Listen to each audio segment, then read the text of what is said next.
যুদ্ধবন্ধে যুক্তরাষ্ট্র ও ইরান সমঝোতা স্মারকে সই করেছে বলে জানিয়েছেন মার্কিন প্রেসিডেন্ট ডোনাল্ড ট্রাম্প। জি7 শীর্ষ সম্মেলনে যোগ দিতে ফ্রান্সে পৌঁছে তিনি বলেন, শিগগিরই সমঝোতা স্মারক জনসম্মুখে প্রকাশ করা হবে। শুক্রবার সুইজারল্যান্ডের জেনেভায় আনুষ্ঠানিকভাবে চুক্তি স্বাক্ষরের কথা রয়েছে। মার্কিন প্রেসিডেন্টের ঘোষণার পর সোমবার সন্ধ্যায় ইরানের 5টি জাহাজ বিনা বাধায় আন্তর্জাতিক জলসীমায় পৌঁছায় বলে জানিয়েছে বিভিন্ন সংবাদ মাধ্যম। যুক্তরাষ্ট্রের সঙ্গে সমঝোতাকে ইরানের বিজয় হিসেবে অভিহিত করেছেন প্রেসিডেন্ট মাসুদ পেজেশকিয়ান। অন্যদিকে একে পরাজয় হিসেবে দেখছে ইসরায়েল। ওবায়দুল রশিদের রিপোর্টে বিস্তারিত।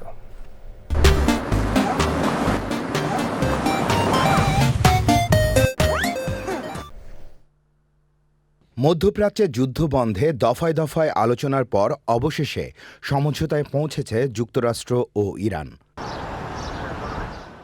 লেবানন সহ সব ফ্রন্টে যুদ্ধ বন্ধ, ইরানের অভ্যন্তরীণ বিষয়ে হস্তক্ষেপ না করা, ইরান পুনর্গঠনে $300 বিলিয়ন প্রদান এবং ইরানের জব্দ করা সম্পদের অর্ধেক ছাড়ের কথা রয়েছে 14 দফার সমঝোতা স্মারকে। অন্যদিকে ইরান প্রতিশ্রুতি দিয়েছে পারমাণবিক অস্ত্র তৈরি না করার এবং হরমুজ প্রণালী খুলে দেওয়ার। ইরানের ওপর থেকে নিষেধাজ্ঞা প্রত্যাহারের কথা বলেছে যুক্তরাষ্ট্র ও মিত্ররা।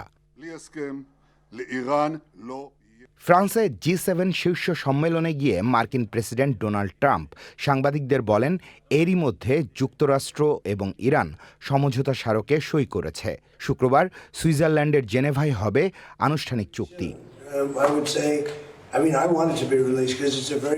সমঝোতা স্মারকে সইয়ের কথা জানিয়ে আন্তর্জাতিক জলসীমায় দীর্ঘদিন ধরে অপেক্ষমাণ জাহাজগুলোকে ইঞ্জিন চালুর আহ্বান জানান মার্কিন প্রেসিডেন্ট। হরমুজ প্রণালী খুলে গেছে বলেও জানান তিনি।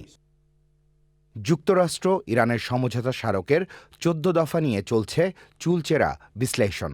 শর্তগুলোর নিরিখে বিশ্লেষকরা বলছেন, পাল্লা ইরানের পক্ষেই ভারী।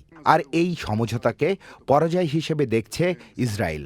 শান্তি আলোচনার শুরু থেকেই পক্ষভুক্ত না থাকা ইসরায়েলের প্রধানমন্ত্রী বেনিয়ামিন নেতানিয়াহু যুক্তরাষ্ট্র ও ইরানের সমঝোতা নিয়ে কোনো মন্তব্য করেননি। তবে ইসরায়েলের অর্থমন্ত্রী বেজারেল মট্রিচ একে পরাজয় হিসেবে অভিহিত করেছেন।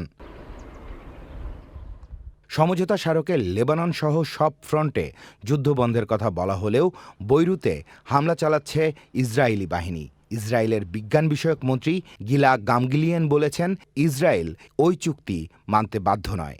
লেবাননের দখল করা ভূমি ছাড়া হবে না বলে জানিয়েছেন তিনি।